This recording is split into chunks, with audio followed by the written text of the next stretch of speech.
This episode of PaddleTV is brought to you by the ACA, improving the paddle sports experience for over a century. Learn more at americancanoe.org.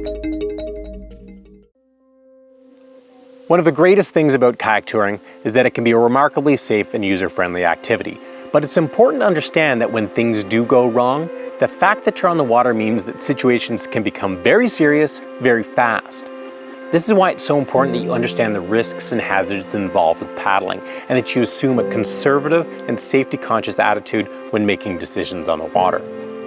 Now, avoiding dangerous situations on the water is surprisingly easy if you follow a few simple safety rules. One of the most important ones being, always wear a life jacket on the water. Now, one of the biggest reasons people take their life jacket off is because they find it uncomfortable to kayak with it on. And this is why it's worth investing in a kayaking specific life jacket, because they're designed to be as comfortable and unrestricting as possible when you're sitting in a kayak or paddling. And when it comes to color, for safety's sake, the brighter the better. The second rule is to always dress for the conditions. In warm conditions, this generally means protecting yourself from the sun and from overheating, although it's a good idea to have something warm on hand if you've got a big day planned. Of course, cold water represents one of the biggest hazards because being immersed in cold water can quickly result in cold water shock and then to various stages of hypothermia. Your clothing needs to be comfortable to paddle in, but warm enough to protect you if you capsize and find yourself immersed in the water. The key is to use multiple layers of fabric that deal well with moisture and dry quickly. You can then fine-tune your clothing system throughout the day. The ultimate defense against the cold is a dry suit, which is designed to keep you bone dry even when you're swimming. Now, they're not cheap, but if you're going to spend a lot of time in cold water, they're a great investment to make.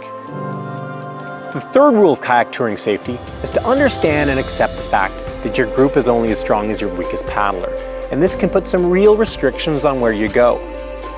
For example, if there's someone in your group who can't confidently get back into their kayak from the water, then it only makes sense to stay close enough to shore so that if that person swims, you can comfortably tow their kayak and that person to shore without a problem. So for safety's sake, make sure you take the time to talk things through before you hit the water. The fourth safety rule for kayak touring is to create a float plan and give it to a friend or family member who won't be on the trip. For simple day trips, you could do this with just calling or texting. But for more involved trips, you'll want to leave a more detailed plan. Leaving a plan like this can dramatically speed up the time it takes for your group to be found if a rescue ever becomes necessary. The easiest way to create and send a float plan is with the ACA's Paddle Ready app, which is free on the App Store or Google Play. It also has some really cool features like tide and surf forecasting, equipment checklists, and river levels. The fifth and final kayak touring safety tip is to take a course and learn how to re-enter your kayak from the water with a friend's help. Or better yet, learn to roll your kayak. Either way, once you've learned it, make sure you practice it every year so that you know you can always do it if you have to. If for any reason you can't confidently get back in your kayak from the water, then it only makes sense that you stay close enough to shore that your paddling buddies can tow you and your kayak in if they need to. So there you have it, 5 basic rules that will dramatically improve your safety on the water. I hope you enjoyed this video, and if you did, please subscribe to our PaddleTV YouTube channel and stay tuned for lots more kayaking tips and tricks.